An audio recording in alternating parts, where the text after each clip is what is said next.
একটা মানুষের সফলতা বোঝা যাবে তখন যখন তার চরিত্র পরিবর্তন হবে। কদ আফলাহা মান যাক্কাহা, ওই ব্যক্তি সফলতা অর্জন করেছে যার চরিত্র বদলে গেছে, নফসের চরিত্র বদলে গেছে। উপস্থিত সুধী মণ্ডলী, আজকের একটা বিশেষ জিনিস আপনাদের সামনে আলোচনা করে দিয়ে দেই। আমরা দেখছি আমাদের দেশে যারা বায়াত হয়নি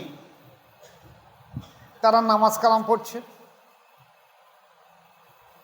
হজ করছে, জাকাত দিচ্ছে, দান সদকা করছে। বা যারা বায়াত গ্রহণ করেছে তারা যেমন নামাজ কায়েম করছে, জাকাত দিচ্ছে, দান সদকা, হজ করছে, পাশাপাশি তসবিহ, জিকির, মুরাকাবা নামাজগুলো সঠিকভাবে করছে। কিন্তু চরিত্র বদলাচ্ছে না কেন? মানুষ যে তিমিরে ছিল সেই তিমিরই রয়ে গেছে, শুধুমাত্র তসবিহ, জিকির, মুরাকাবা নামাজ করে যাচ্ছে বা বাহ্যিক শরিয়াতের আবরণগুলো তারা করে যাচ্ছে। এই পাল্টাচ্ছে না কেন, এই বিষয়ে আপনাদের সামনে দুটো একটা কথা আলোচনা রাখবো। আসলে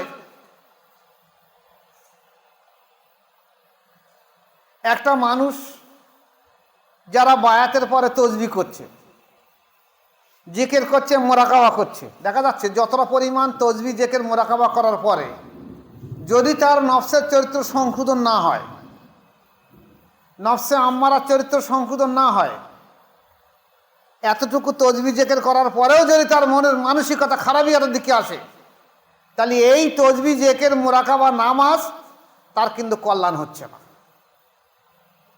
কল্যাণ তখনই বোঝা যাবে যখন তার চরিত্র আমূল বদলে যাবে। আর যদি না বদলে যায়, মনে করতে হবে তারে তসবিহ, জিকির, মুরাকাবা, নামাজ, শরিয়াতের বাহ্যিক কিছু দিয়ে আমার কোনো কল্যাণ হচ্ছে না। কল্যাণের মূল জিনিসটা কি? সূরা শামস 91 নম্বর সূরা, আয়াতে এসে কদ আফলাহা মান যাক্কাহা ওয়া কদ খাবা মান দাসসাহা, যে ওই ব্যক্তি সফলতা অর্জন করেছে যে তার নিজের চরিত্রকে পরিবর্তন করতে পেরেছে, আর যে চরিত্রকে পরিবর্তন করতে পারছে ধ্বংস অনিবার্য ডেকে নিয়েছে। তাহলে দেখা গেছে একটা মানুষের সফলতা বোঝা যাবে তখন যখন তার চরিত্র পরিবর্তন হবে। কদ আফলাহা মান যাক্কাহা, ওই ব্যক্তি সফলতা অর্জন করেছে যার চরিত্র বদলে গেছে, নফসের চরিত্র বদলে গেছে। আর নফসের চরিত্র যদি বদলে না যায় ধ্বংস অনিবার্য। তাহলে নফসের চরিত্র বদলানোর জন্যে প্রত্যেকটা মানুষের ভিতরে যে নফসে আম্মারা আল্লাহ পাক দিয়েছে, দুটো আত্মা দিয়েছে, একটা জীব আত্মা, একটা পরমাত্মা। এই জীব আত্মাটাকে বলা হয়েছে নফসে আম্মারা। এই নফসে আম্মারা চরিত্র সংশোধন করে কোরআন মোতাবেক নফসে লওয়ামা এবং নফসে মুতমাইন্না, নফসে আম্মারা থেকে নফসে লওয়ামা এবং নফসে মুতমাইন্না, বুজুর্গরা দিনের মধ্যবর্তী আয়াতটা নফসকে করেছে কি নফসে আম্মারা, নফসে লওয়ামা, নফসে মুলহিমা এবং নফসে মুতমাইন্না। তাহলে নফসে আম্মারা চরিত্র হলো পশুত্ব আকারের চরিত্র। এই চরিত্র যখন পরিবর্তন হচ্ছে না তখন নিশ্চয়ই মনে করতে হবে আমার এই তসবিহ, জিকির, মুরাকাবা, নামাজের মধ্যে নিশ্চয়ই কোনো ঘাটতি হচ্ছে। আর নয় আমার ইচ্ছা বা নিয়ত নেই যে আমার চরিত্র পরিবর্তন হোক, বাহ্যিকভাবে শুধু আমি নামাজ, রোজা, কলেমা, জাকাত, তসবিহ, তাহাল্লিল করে যাচ্ছি, তাহলে আমার পরিবর্তন হচ্ছে না কেন? এখন গবেষণালব্ধভাবে বোঝা যাচ্ছে যে আল্লাহ পাক যেমন অন্য জায়গায় বলেছেন কদ আফলাহা মান যাক্কা ওয়া যাকারা ইসমা রাব্বিহি ফাসাল্লা, নিশ্চয়ই সে সাফল্য লাভ করবে যে পবিত্রতা অর্জন করেছে এবং সিও রবের স্মরণ করবে, জিকির করবে এবং নামাজ আদায় করবে, সালাত আদায় করবে। এখানে এইটা এবার ঘুরিয়ে উল্টো দিকে কথা ধরে নেন যে ওই ব্যক্তি সফলতা অর্জন করবে যে সর্বসময় আল্লাহ পাকে স্মরণ করবে এবং স্মরণের ভিতর দিয়ে আল্লাহর নামাজ কায়েম করবে এবং তার মাধ্যম দিয়ে তার নফসের তাজকিয়া হবে। একমাত্র এই ব্যক্তি সফলতা অর্জন করলো, বাকি কোনো সফলতা অর্জন করলো না, বাকিগুলো ধ্বংস হয়ে যাবে। কিন্তু তাহলে এইবার আপনি যদি নফসের চরিত্র সংশোধন করার চিন্তা ভাবনা করেন, তাহলে আপনাকে অবশ্যই বায়াতে আসতে হবে। বায়াত ছাড়া কোনো ব্যক্তি নফসের তাজকিয়া আসবে না। বায়াত ছাড়া কোনো ব্যক্তি নফসে আম্মারা থেকে নফসে লওয়ামা বা নফসে মুতমাইন্না আসবে না। বায়াত ছাড়া কোনো ব্যক্তি নফসে আম্মারা থেকে নফসে লওয়ামা বা বুজুর্গানের দিনগণের মধ্যবর্তী আয়টা নফসের কথা বলেছে নফসে মুলহেমা এবং নফসে মুতমাইন্না আসবে না জীবনে। তাহলে যেখানে বলা হয়েছে যে এই নফসে আম্মারা চরিত্র সংশোধন করতে গেলে আল্লাহ পাক যেখানে বলছে কদ আফলাহা মান যাক্কা ওয়া যাকারা ইসমা রাব্বিহি ফাসাল্লাহ, যে সেই ব্যক্তি যে তার রবের সর্বসময় জিকির করে এবং নামাজ কায়েম করে এবং সে নফসের বিরুদ্ধে মুজাহিদা করে, পবিত্র করার চেষ্টা করে, এই ব্যক্তি একমাত্র সফলতা অর্জন করে। তাহলে এবার আপনি আসুন, যদি আল্লাহর উপরে জেকের করার কথা, জেকের তো ফকিররাও করে, সাধারণ মানুষও করে, তাহলে ও জেকেরে নফসের চরিত্র সংশোধন হচ্ছে না। নফসের সংশোধন করতে গেলে যে নফসে আম্মারা চরিত্র কিভাবে সংশোধন হবে সেটা দেখতে হবে, ওটা তো জিকির।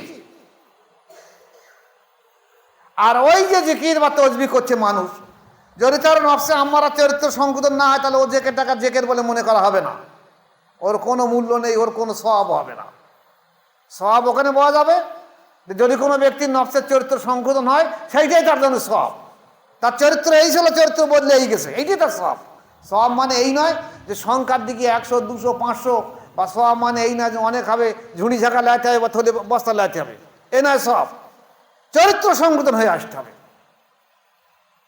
আমি এভাবে বলতে পারি যে একটা মানুষের জীবনে মানুষ ভুল করবে, আজ ভুল করবে, কাল ভুল করবে, পরশু ভুল করবে, ভুল করার সঙ্গে সংশোধন করার চেষ্টা করবে। এইভাবে সংশোধন করতে করতে করতে করতে আল্লাহ চাইতে একদিন তার সংশোধন হয়ে আসবে এবং বলা যাবে তার চরিত্র তখনই বদলে গেছে। এই ব্যক্তিটা 24টা ঘন্টা আল্লাহ পাকে স্মরণে মশগুল থাকবে, নামাজ ওয়াক্ত হয়ে গেলে আদায় করে দেবে এবং আল্লাহ পাকের সঙ্গে এমনভাবে সম্পর্ক রাখবে যেন তোর সঙ্গে আল্লাহর সঙ্গে তার আলাদা না হয়ে যায়। যেমন হাদিস শরীফে এসেছে যে মানুষ যখন খুব বেশি বেশি পরিমাণ আল্লাহ পাকে স্মরণ করে, এত বেশি স্মরণ করে, এত বেশি নফল ইবাদত করে, নফল স্মরণ করে, যে তারপরে দেখা যাচ্ছে সে আল্লাহময় হয়ে যায়, তার হাত পা চোখ মুখ সব আল্লাহময় হয়ে যায়। এই অবস্থাটা না আসলে জীবনে কোনো সময় মানুষের নফসের চরিত্র সংশোধন হবে না। আর যদি নফসের সংশোধন না হয়, সে বরবাদ হয়ে যাবে, ধ্বংস হয়ে যাবে। এখন যদি কেউ মনে করে যে আমি বায়াত গ্রহণ করেছি শুধুমাত্র খেলাবাদ নেবো, আমি বায়াত গ্রহণ করেছি উপরের দিকে উঠবো, এটা নীতি নয়। নীতি হলো আমার চরিত্র সংশোধন করতে হবে। যদি চরিত্র সংশোধন না বদলায়, তাহলে মনে করতে হবে আমার তসবিহ জায়গাতে কোথায় ঘাটতি হচ্ছে, কেন আমার চরিত্র বদলাচ্ছে না।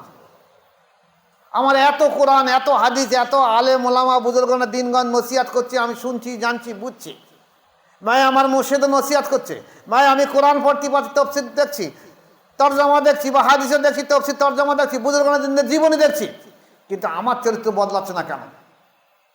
নিশ্চয়ই আমার নফসে আম্মারার ভিতরে ঘাটতি রয়ে গেছে। আর নফসে আম্মারার চরিত্র সংশোধন করার জন্যই বায়াত গ্রহণ করার কথা বলা হয়েছে। আর যদি নফসে আম্মারার চরিত্র সংশোধন করে নফসে মুতমাইন্না আনতে পেরেছেন, এইটি হলো সফলতা অর্জন। বেশাক সে ব্যক্তি জান্নাতি। এই জন্যই দুনিয়ায় থাকতে থাকতে আল্লাহ পাক ওই ব্যক্তিকে জান্নাতে সুসংবাদ দিয়েছে, ইয়া আইয়ুতুহান নফসুল মুতমাইন্না তুরজি ইলা রাব্বিকা রাজিয়াতিন মারজি ফাদখুলি ফি ইবাদি ওয়াদখুলি জান্নাতি। এ আমার শান্তি প্রাপ্ত নফস, আল্লাহ পাক হুকুম দিয়েছে, তুমি আমার ইবাদতের দলে শামিল হয়ে যাও এবং জান্নাতে দাখিল হয়ে যাও। আমার ইবাদতি, যারা আমার ইবাদত করেছে সেই ইবাদতের দলে তুমি দাখিল হয়ে যাও, শামিল হয়ে যাও এবং জান্নাতে দাখিল হয়ে যাও।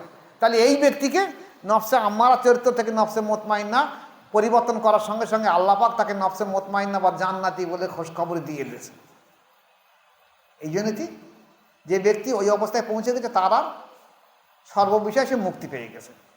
তাই আমাদের সাধ্য সাধনা করতে হবে যে নফসে আম্মারা চরিত্র সংশোধন কীভাবে হবে। যদি না হয়ে ওঠে তাহলে মনে করতে হবে আমি যে তসবিহ জিকির করছি এর মধ্যে কোনো ঘাটতি রয়েছে, কেন পরিবর্তন হচ্ছে না। এই পরিবর্তন হতে গেলে, বুঝতে গেলে আপনি বুঝবেন কি করে? আমার অনেক